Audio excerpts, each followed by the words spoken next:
భాగాలు అవన్నీ నేను అనుకున్నా ఎలా వచ్చినాయి పేర్లు నాకు అనుకున్నాను. నేను మనోహర్ గారితో కూర్చోబెట్టి అసెంబ్లీ సెషన్స్ మధ్యలో ఇద్దరం కూర్చోబెట్టి ఇలా మాట్లాడుకుంటామంటే ఇలాంటి పదాలు చెప్పాను, పర్యాయ పదాలు వెతుకుతూ ఆ పదాలు వెతుకుతూ సార్ నాకు ఈ బాగున్నాయి చేద్దామంటే దాన్ని పెట్టాను. సో ఈరోజు మా పొద్దున్న తెల్లవారుజామున ఈ మా దుర్గేష్ గారి బాధ్యతలు మొత్తం అన్ని పొల్యూషన్ ప్లాంట్స్ అని తిప్పేశారు. మొత్తం మురుగునీళ్ళు ఎక్కడెక్కడ డ్రైనేజ్ కాలు మొత్తం తిప్పేశారు ఈ రోజున. సో అందుకని రెడీ అవ్వడానికి వెళ్ళినప్పుడు ఒక 5:30కి మెలుకు వచ్చి అనుకున్నాను ఈరోజు దేని గురించి చెప్పాలి ఈ రోజున అనుకున్నాను. సో నాకు ఈ మూడు ఎలా వచ్చినాయి, ఈ మూడు పేర్లు అనుకుంటా ఉంటే ఇది నా జీవితంలో బాగాలి.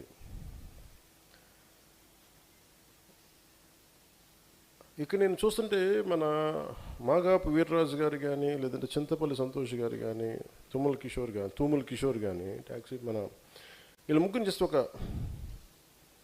మీరు భాగ్యలక్ష్మి గారు మీరమ్మా, భాగ్యలక్ష్మి గారు మీరమ్మా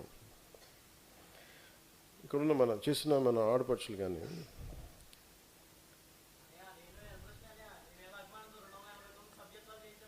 నీ పేరు నేను మర్చిపోలేదు, అందుకనే కదా పిలిచింది. అందుకనే కదా ఉన్నాం. నేనేం చెప్పానంటే నాకు వేలు సంఖ్య అవసరం లేదు, 10 మంది ఆర్గానిక్ చేసి నాకు వాళ్ళు కావాలి.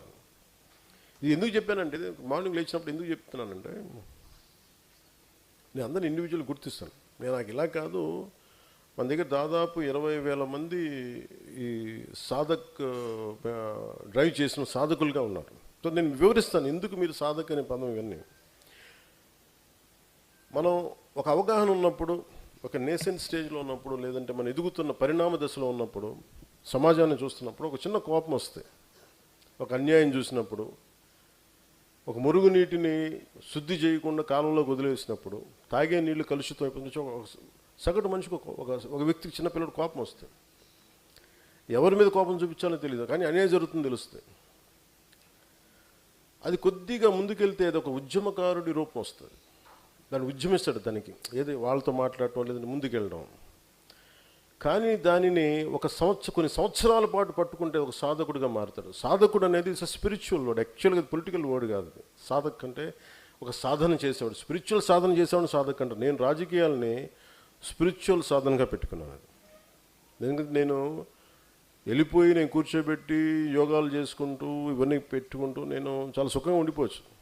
నాకు యోగ సాధనలో కూడా స్వార్థమే కనిపించింది. నాకు ఆ యోగ సాధనని వదిలేసి రాజకీయాలు నా యోగ సాధనగా పెట్టుకున్నాను నేను. సో అందుకు నా జీవితం ఉద్యమించే వ్యక్తి ఆలోచన విధానం నుంచి సాధకుడిగా మారింది. సాధకుడిగా ఒక 12 సంవత్సరాలు నలిగిన తర్వాత, సాధకుడు ముందు ఉద్యమించాను, చాలా సంవత్సరాలు మాట్లాడాను, ఇదేదో సినిమాలో చెప్పాను, కొంత పాలిటిక్స్ చేశాను, కొంత అప్పుడు రాజకీయ ప్రస్థానం చేశాను, ఉద్యమించాను. ఒక 12 సంవత్సరాలు సాధకుడిగా నలిగాను. ఇప్పుడు నాకు ఈ పరిస్థితి ఏముందంటే నేను ఇవ్వగలను.